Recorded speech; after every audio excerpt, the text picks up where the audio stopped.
الصلاة والسلام على سيد الأنبياء والمرسلين وعلى آله الطيبين وعلى صحبه أجمعين. أما بعد، بسم الله الرحمن الرحيم. باب الصلاة على الخمرة، باب د بیان د مانزه على الخمرة په واړه جانماز. حسیر پوزی ته وای او خمره جانماز، کم جانماز چې ورکوټه څه مطلب؟ دومره چې صحیح صدې په جانماز راشي او صدې په ځمکه راشي، یا خپې په جانماز کې او سجده دې په ځمکه راشي، یا سجده په جانماز راشي داسې مختصر خور کې خپې دې په ځمکه، دې ته خمره وایي. غرض د باب څه د امام بخاري څه بیانول غواړي؟ عمر ابن عبدالعزیز د دې قائل او چې په واړه جانماز مونځ نه کیږي، د ده غرض دا دی په هغه رد کوي چې ولې نه کیږي. حدیث نه ثابتی باب الصلاة علی الخمره. دویم یا دا دی چې یا په ځمکه مونځي او یا به په غیر ځمکه. نو چا به توهم کو چې خمره کې خو نه په ځمکه ده او نه په غیر ځمکه ده، نیم په ځمکه او نیم په غیر ځمکه، نو دا به څنګه وي؟ دی دا توهم د پکې چې جایز دی، خیر دی، څه بدي پکې نشته. وبه قال حدثنا ابو الوليد قال حدثنا شعبة قال حدثنا سليمان الشيباني وعن عبد الله بن الشداد عن ميمونة قالت كان النبي صلى الله عليه وسلم يصلي على الخمرة، نبی علیہ السلام په جانماز منځ کاو. باب الصلاة علی الفراش، باب د بیان د مانځه کې په فرش باندې.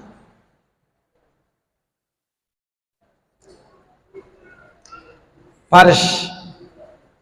هغه څه چې په ځمکه اواري، کپوزی، چټایي، توشکي، هر څه چې قالینې هغې باندې مونځ. غرض یې څه دی؟ غرض یې دا دی چې حدیث کې راغلی دی، رسول الله صلی الله علیه وسلم فرمایي جعلت لی الارض مسجدا وطهورا، ځمکه زما دپاره جومات هم دی او ځمکه زما دپاره د پاکۍ ذریعه هم ده چې تیمم پرې وکړم. ځمکه زما دپاره د سجدې ځای دی. نو چا به ویلی چې په ځمکه به مونځ کېږي، د ځمکې نه بغیر به نه کېږي، نو دی دا توهم د پکۍ په فراش هم کېږي، ځکه صلات علی الفراش دا صلات علی الارض دی. وصلى انس بن مالک علی فراشه، انس ابن مالک په فراش مونځ وکړه، په فرش. وقال انس كنا نصلي مع النبي صلی الله علیه وسلم فيسجد احدنا على ثوبه، مونږ به نبی علیہ السلام سره مونځ کوو نو سجده به کوله یو زمونږ علی ثوبه په خپلې کپړې. نو دا کپړه هم داسې شوه لکه فراش، خو فرق پکې دا دی چې فراش دا منفصل دی د مصلي نه او ثوب دا متصل دی د مصلي سره. وفي قال حدثنا اسماعيل قال حدثني مالك بن انس مولى عمر بن عبيد الله عن ابي سلمة ابن عبد الرحمن عن عائشة زوج النبي صلى الله عليه وسلم انها قالت كنت انام بين يدي رسول الله صلى الله عليه وسلم، زبود کېدم د نبی علیہ السلام مخې ته، ورجلای فی قبلت، یو خپې به مې د نبی علیہ السلام قبلې طرف ته وي. نبی علیہ السلام بدل ته مونځ کو، دا بدل ته اوده وه، نو خپې به د نبی علیہ السلام قبلې طرف ته غځېد. فاذا سجده غمزني، چې سجده به که وکړه نو زه به وسکونډم، نو فقبضت رجلي، خپې به مې راغونډې کړې. واذا قام بسطتها، چې کله به پاڅېده نو ما به بیا خپې وغځولې. نو چا اعتراض کو چې دا دومره بې ادبي د نبي علیہ السلام چې هغه به سجدې نه سر اوچت کړه نو خپې به دې وغځولې، دا خو بده خبره ده. نه دا توهم د پکۍ نه. فالبیوت یومئذ لیس فیها مصابیح، کورونو کې په هغه وخت کې خو ډیوې نه وې، موږ له څه پته لګېده چې دا د نبي علیہ السلام د سجدې ځای دی. دا توهم د بې ادبۍ د پک غربت زمانه وه. الله قال حدثنا الليث عن عقيل عن ابي شهاب قال اخبرني عروه وان عائشه اخبرته ان رسول عليه وسلم كان يصلي بينه وبين القبلة على فراش ماله فراش الجنازة. نبی علیہ السلام په منځ کې او د عائشہ و د دو د قبله په من کې او پس به منځ کې والا پیراشي اهلی د کور په فرش اعتراض الجنازه او دا بده سي پرتبه په شان د غزیدلو د جنازه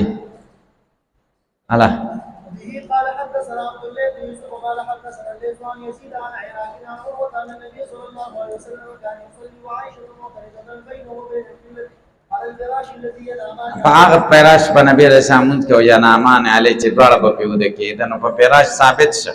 اولنی حدیث کې پیراش نشته په د دې نورو حدیثونو تشریح د اغینو د دینه ترجمه الباب سره مناسبت معلومی باب السجود علی الثوب فی شدت الحر سخت ګرمای کې په خپل جامې باندې منځ کوله سخت ګرمي لپاره پټکی دا رغه خورک یا چې سجدي لزین لمن د ذکی دی سجده یا د صادر غسته صادر حصہ کې د سخت ګرمي تاسو په خبره باندې پوه شئ کبي دا جایز دی نو دام صلات علی الفراش شکنا دام فراش د جدا بابل ذکر د کې راتو کا په شوافی وای چې په هغه سبانه چې هغه متصلی د مصلی سره پاره منځ کول مکروه دی او دا کپڑا خو چې جامع خو چې دي دا متصلی دي د چا سره مصلی سره لہذا دا منځ به مکروه نه دی رد کینا بهر فراش منفصل او متصل دواړه یو شان منځ بکیږي بغیر د کراهت وقال الحسن كان القوم يسجدون على الامام خلق په پټکی سجدي کوله والقلن ست خلای به مخله کې خدا ويداه في كمه او لاسونه به پنستونو کې تاسو په خبره پوهیږئ لاسونه به پس کې پنستونو کې نو دې کې دا جایز ده چې سره د ګرمای نه لاس پټکی نندا شان تندې پټولې شي ګرمای نه په سجده کې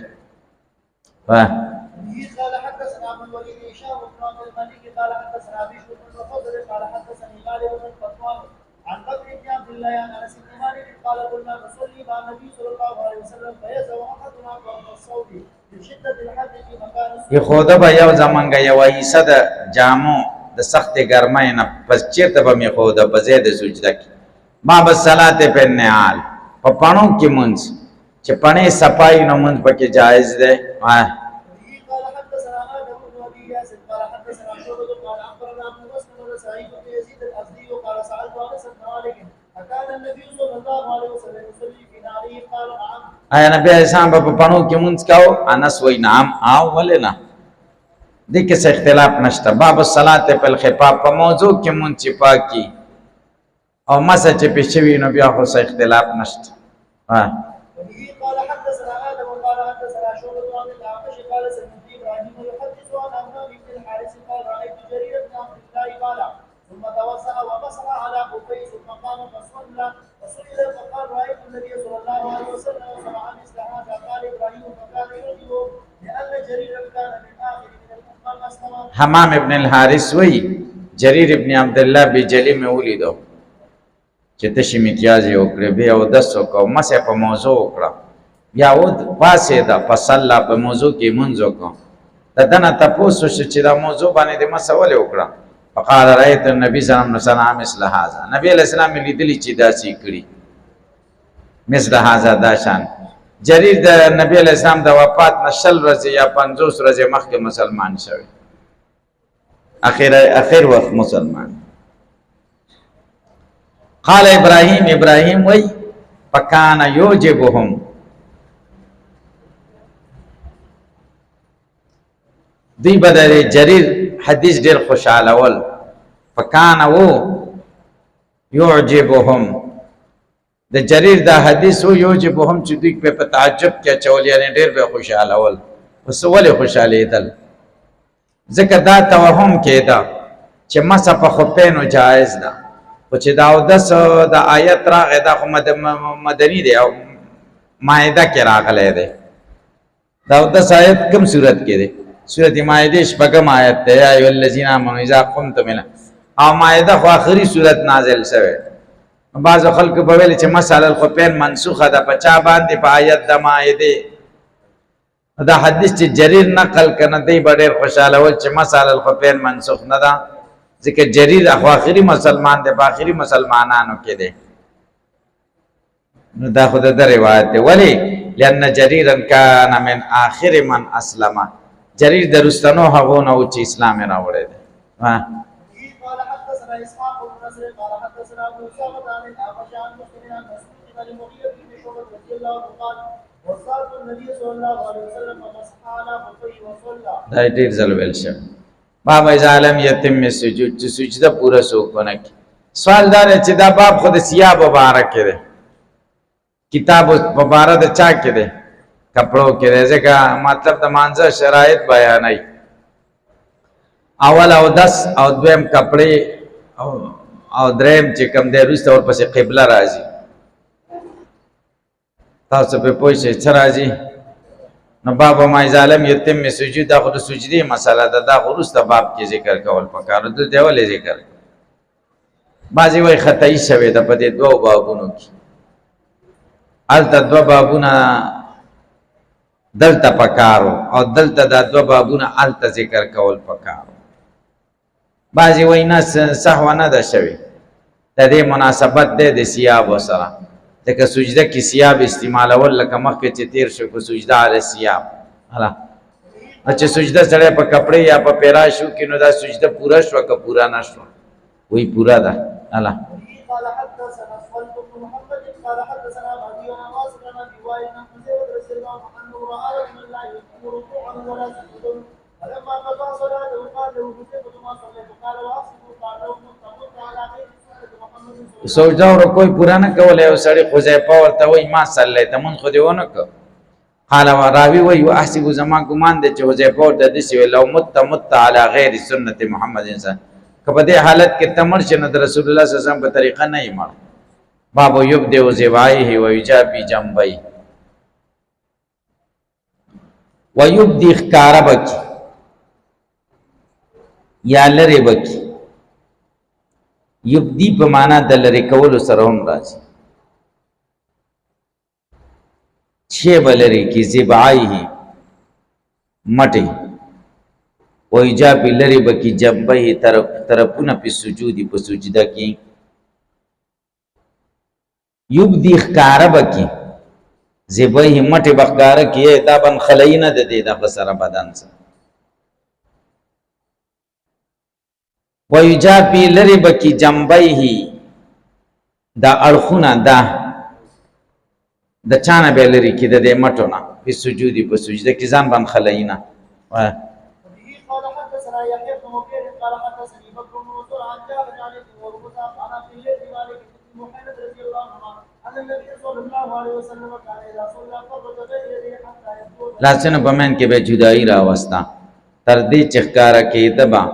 سپینواله د خرګونو ده داسې به سجده کوله د خرګونو به ښکاره کېده چې دا سپین ویښته سپین نه و ښایسته و. وقال ليس حدثني جعفر بن النحو. بسم الله الرحمن الرحیم. باب فضل استقبال، باب د بیان د فضیلت د استقبال قبله کی. دا اوس د امام بخاری طریقه دا ده چې کله به یو کتاب ولیکو او دا بل کتاب کې به فاصله ډېره و نو بیا به بسم الله لیکه، زمانه به پکې ډېره تېره شو، او که وخت به پکې ډېر نه و تېر شوی نو بیا به بسم الله نه لیکل. نو دې کې وخت ډېر تېر شه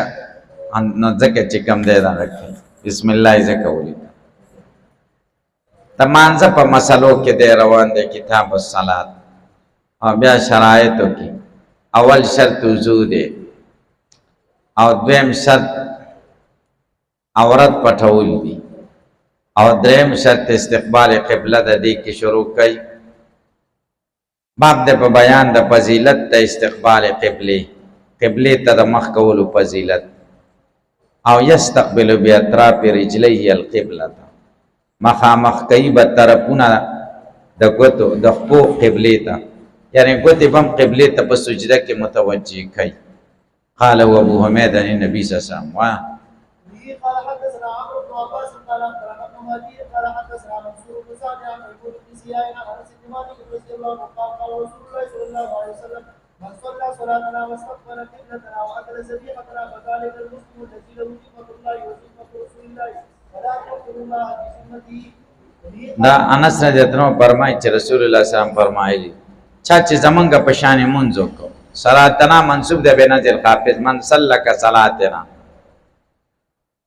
یا دا صفت ده د موصوف محذوفه من صلى صلاتن كصلاتنا مثل صلاتنا واستقبل قبلتنا زمن قبله ته مخ وکل ذبیحتنا زمن مذبوحه یو خړه فذلك المسلم الذي دا مسلمان دی له ذمه الله و ذمه چې د لپاره د الله او د رسول لپاره د طرف نه د حفاظت ذمہ شوی ده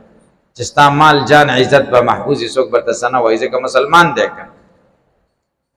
فلا تخبر الله بی ذمتی تاسو عهد شکنی مکوئ د خدای په ذمہ واری کې چې هغه ته ضرر ورسوي د خدای ذمہ واری ماته کوي تخبرو د خبر نه دی خبر عهد ته وایي یا باب افعال ته نقل شي اخبار ته حمزه پکې د سلب ماخذ د پاره ده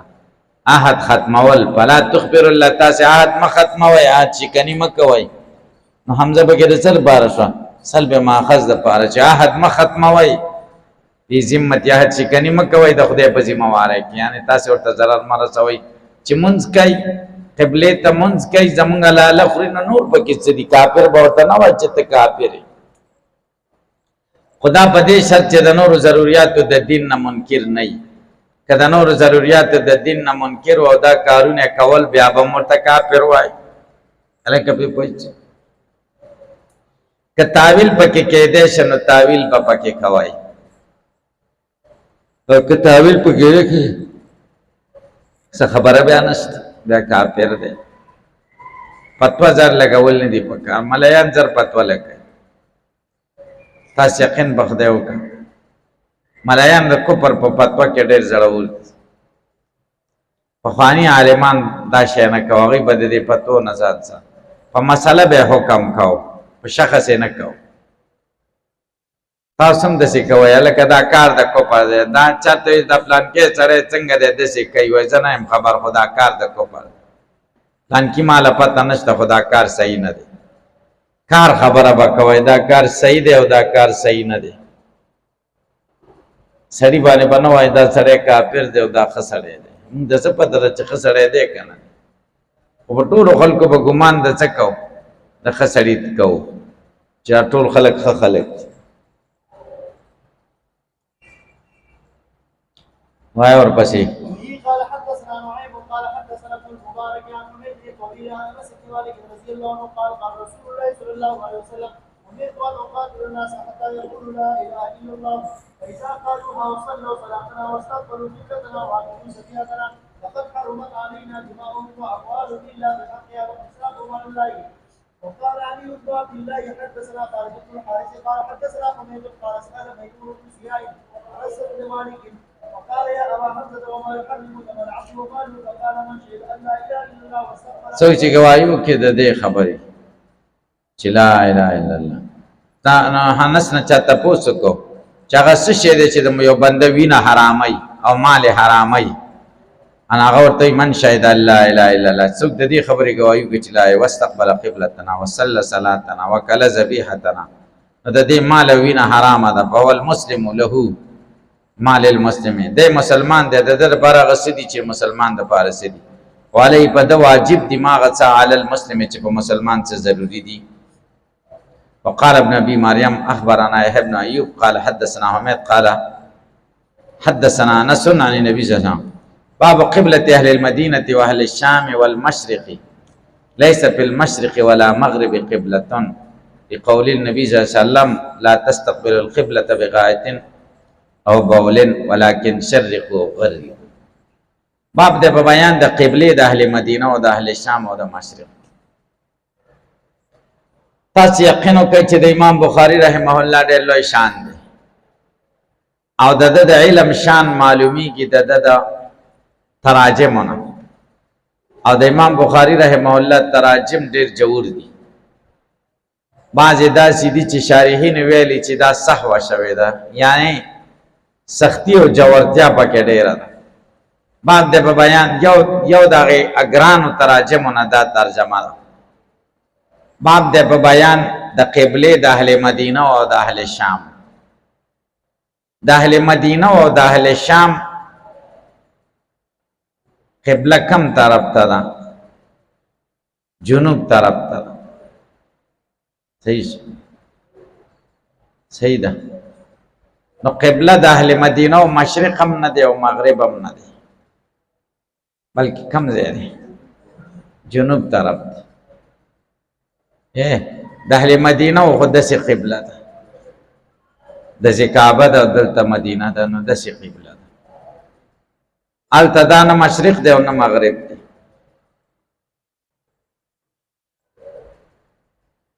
او اهل شام بیا داسې دي. صحیح شو. نو چې کم محاذات کې د مدینه قبله ده، په مغرب محاذات کې بیا د اهل شام قبله هم ده. لکشن انحراف پکې شته. دا خو ټیک شو. و اهل المشرق او د اهل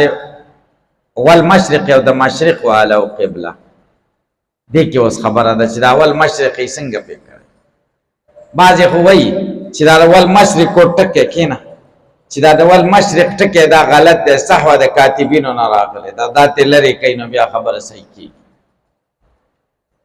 او بعضې عالمان وایي چې نه دا ول مشرقو دا کېدله ول مشرقو دا مرفوع دی، دا مبتدا ده، خبر حذف دی. والمشرق لیس کذالک، او د اهل مشرق قبله دا شان نه ده، بیا خبره روغي. اهل مشرقو دا نه هلکه پې پوه نشي. بعضې وایي مرفوع ده، چې نو مرفوع شي نو بیا په بابونه عطف ته په اهل المدینة و اهل الشام باندې نه ده عطف. دې پورې پوه شئ.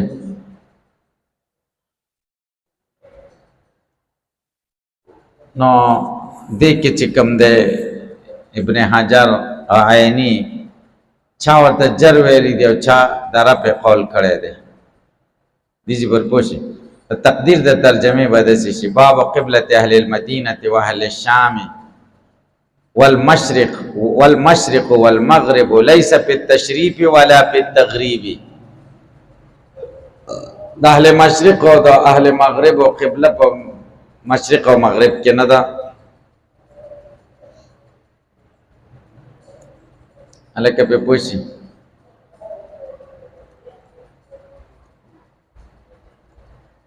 بیا اخره کې وایي لیس فی المشرق ولا مغرب قبلتن، په مشرق او مغرب کې قبله نشته. خو دا د اهل مدینه و دپاره لکه اهل مدینه و ته په مشرق او مغرب کې قبله نشته، نورو ته خو شته که. ولې نشته؟ لقول النبي صلی الله علیه وسلم،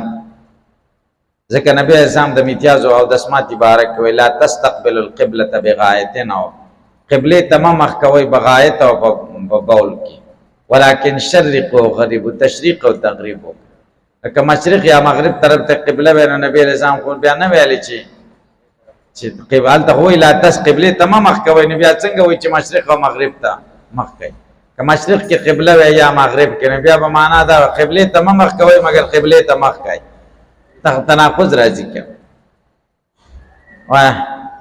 قال حدثنا علي بن عبد الله قال حدثنا سفيان قال حدثنا سفيان عن عطاء بن يزيد الليثي عن ابي ايوب الانصاري رضي الله عنه عن النبي صلى الله عليه وسلم قال اذا اتيتم الغائطه لا تستقبلوا القبله ولا تستدبروها ولكن شرقوا وغربوا. قال ابو ايوب فقدمنا الشام فوجدنا مراحيض.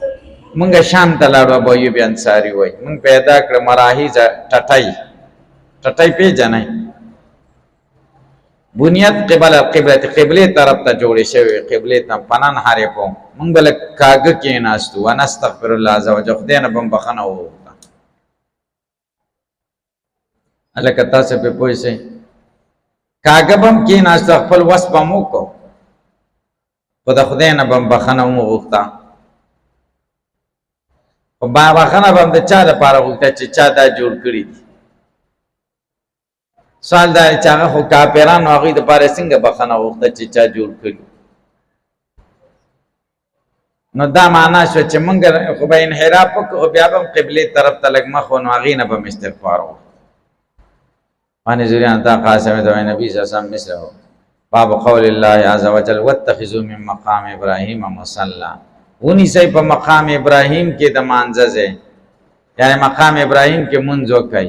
د دې آیت په بنیاد باندې طواف نه وروسته مقام ابراهیم کې 2 رکعاته واجب دي، 2 رکعاته د طواف ورته وایي. مقام ابراهیم سره وشي ښه ده، که هغې کې ونه شي ټول مسجد حرام کې چې وشو نو صحیح ده، هر ځای کې چې سړي ته اسانه وي. قال حدثنا حميدي قال حدثنا سفيان قال حدثنا عمرو بن دينار قال سألنا ابن عمر عن رجل طاف البيت للعمرة ولم يطف بين الصفا والمروة أيأتي امرأته فقال قدم النبي صلى الله عليه وسلم وطاف في البيت 7 وصلى خلف المكان ركعتين وطاف بين الصفا والمروة وقد كان من رسول الله يوسف حسنة وسألنا جابر بن عبد الله فقال لا يقربن حتى يطوف بين الصفا والمروة. ګورئ عمرو ابن دینار وایي مونږ د ابن عمر نه تپوس وکړو دغه سړي باره کې چې طواف د بیت الله د عمرې وکړي او بیا ولم یطف بین الصفا صفا او مروه په منځ کې طواف ونه کړي، یعنې سعی ونه کړي. عمرې کې خو احرام ضروري دی، طواف ضروري دی او ورپسې سعی د دا درې پکې ضروري خبرې دي، سعی بین الصفا. نو سعی ونه کړي طواف وکړي او دغه وکړي دا سعی ونه کړي. نو بیا یا تیمراتو خزی تراته شي جما کولی شي. فقال قدم النبی صلی الله علیه وسلم نبی علیہ السلام راغی فطاف بالبیت 7 و طواف وکړو دا عمره وا وصلى خلف المقام را مقام ابراهیم سره 2 رکعات وکړه. ترجمه الباب سره په دې کې مناسبت. وطاف بین طواف د صفا او د مروه سعی وکړه. فقد كان لكم في رسول الله اسوه حسنه استاذ نبی اسلام په بارک خطا بيداری دکړه. وسألنا جابر ابن الله فقال لا يقربن حتى يطوف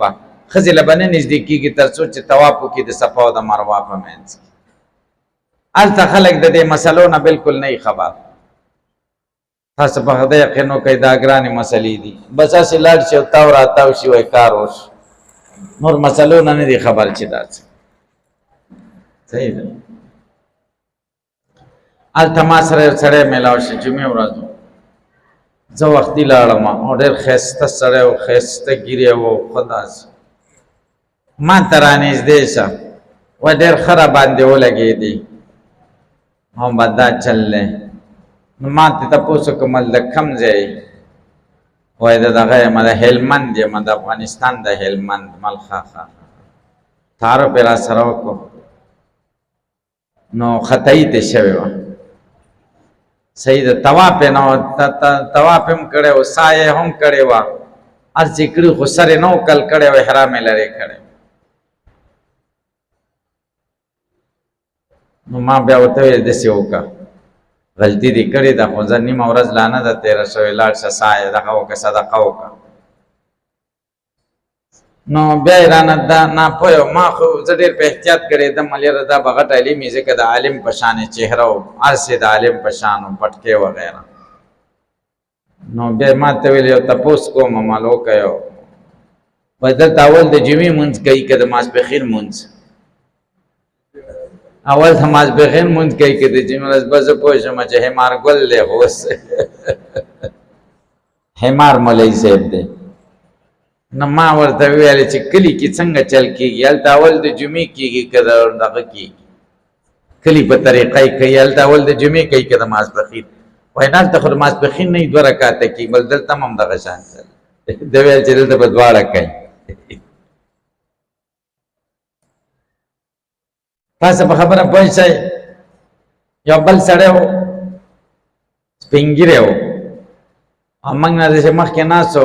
کور والا هم ورسره وه او په احرام یې اچولې مدینې نه راتلو پر د خولۍ په سر کړې احرام کې خولۍ ښیي نه یي که نه نه باچې یخني ګاډی ډېر یخ و سپین ږیری و. نو ما ملګري له وویلې چې زه د ډېر تجربه مې شته دا سړی اندازه داسې ده چې مخکې ښځی وفات شوې ده او دا یې 2م واده کړی دی او نور د کار نه دی دا ښځه په دې عمرې خوشحاله نور کار هم نشي کوی زه عمرې له به دې بوځم. نه چې عمرې له دې بوزم بیا د دوه درې میاشتې بس بچ شه که نه سړی د ښځې نه بیا محفوظ دی صحیح ده نه ما هغه ته بیا دې ته تپوس وکړه بیا ویل یم داسې ده د کور والا مې وفات شوی و اچھا نو ما ویلې چېرې ملګري له مې ویلې ده له ووایه چې دا خولۍ لرې که هغه ورته ویل ما سر خوږېږي هغه ورته خدای دې ښه که سر خوږېږي دا خولۍ خو چې دا خو در باندې دم راځي که بیا خولۍ لرې کړه چې بیا لږ سات تېر شه بیا یې په سر کړه به ورته اوس دې خپل کار کوي پرتوت دې واچویم زمونږ پیسه تاسې په خبره پوه شئ نه ناپوهه یې خلک ډېر ناپوهه وایه قال حدثنا مسدد قال حدثنا يحيى عن سيد عن اياد بن ابي سليمان قال سمعت مجاهد قال لاړ شي غټ غټ ویښته یې لږ دې لرې کړي وایي زمونږ قصر وکړه قصر څه ته وایي ټول سر نه به لږ لږ ویښته لري ټول سر نه لږ لرې کړي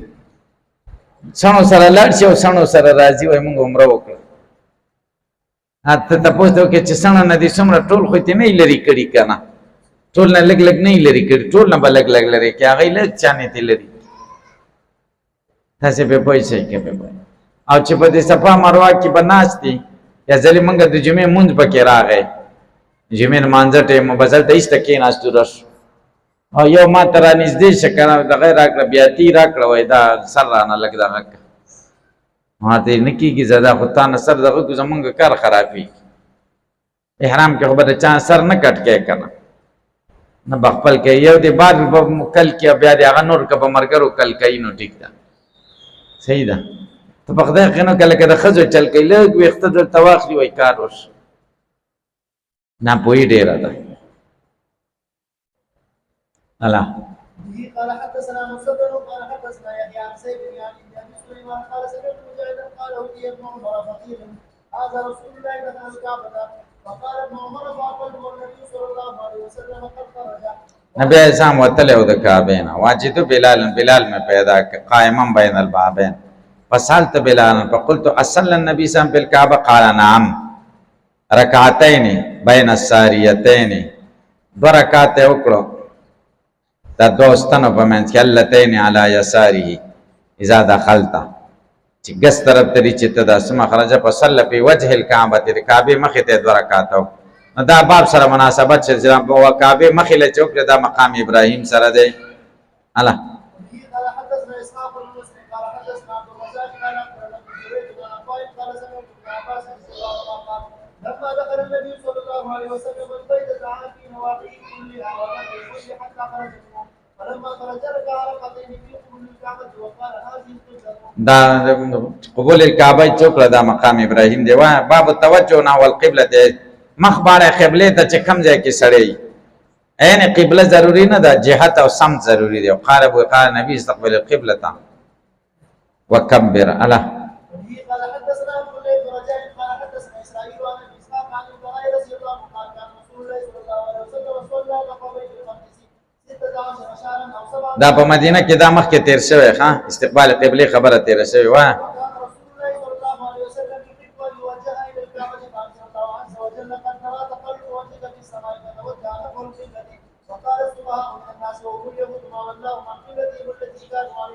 قل لله المشرق والمغرب ويهدي من يشاء الى صراط مستقيم وصلى مع النبي صلى الله عليه وسلم رجلا ثم خرج بعد ما صلى نفر على قوم من الانصار في صلاه العصر يصلون نحو بيت المقدس فقال ويشهد انه صلى مع رسول الله صلى الله عليه وسلم وانه توجه نحو الكعبه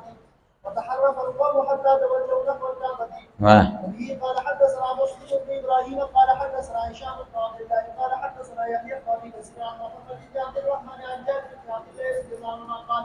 قال النبي صلى الله عليه وسلم يصلي على داخلتي حيث توجهت به واذا اراد الفريضه نظر فاستقبل القبله نبی اسلام په څاروي مونږ کاو چې کم طرف ته به ما خو تاسو ته ما ویلي چې ګاډي کوم نپلی مونږ هر طرف ته چره سړی مخ پناستا چې کله به فرض اراده وکړه نزله فاستقبل القبله څاروي نه برا کوش استقبال قبله به کوو قال حدثنا عثمان قال حدثنا جرير عن منصور عن ابراهيم قال تعالى عبد الله رضي الله عنه صلى الله عليه وسلم قال ابراهيم لا ادري زاد او نقص فلما سلم قيل له يا رسول الله احدث في صلاه شيء قال وما زاد قال صليت كذا وكذا فسنى رجليه واستغفر القبله وسجد سجدتين ثم سلم فلما اقبل عليه بوجهه قال فإنه لو حدث في الصلاة شيء لنبهتكم به ولكن إنما أنا بشر مثلكم أنسى كما تنسون فإذا نسيت نبی علیہ السلام منځو کو ابراهیم نخای وی لا ادري زاده ما ته پته نشته چې زیادت یې کړی دی او که نقصان یې کړی کله چې سلام وګرځاو قیل یا رسول الله حدث فی صلات شی په مانځه کې څه خبره راغله یعنی څه حکم خدا راغی چې کم شو قال وما ذاک قال صلیت کذا او کذا تا دومره دومره منځو کو پسند نارې خپل په بل واړه واستقبل القبلة پیر اتاو کړو قبله ته مخ کړو سجده سجدتین او دو سجده یو کې ثم سلام دا وخت خبري رواوي کلام په سره فلما اقبل علينا قال انه لو حدث في صلاه شيء کچته په مانځ کې شعر خص زیادت یا کمی راشي د خدای د طرف لم نباتکم تاسو په پویم به ولكن انما انا بشر زم یو تاسو په شان انسان انسا کما تنسون مانم خبره یریږي لکه تاسو نه چې څنګه یری فاذا نسیت فذكرون چې کله ما خبره یری شنو ما ته را یاد کړئ وإذا شك أحدكم في صلاتي چې شک راشي دی او تاسو په مانځه کې نپل يتحر الثواب د طلب د ثواب کی یعنی تحرید کی فل یتم صلات او منذ پورا کی ثم يسلم ثم يسجد سجدتين بیا د سجدي کی دا مسله ته رسو بس به گزیلره ده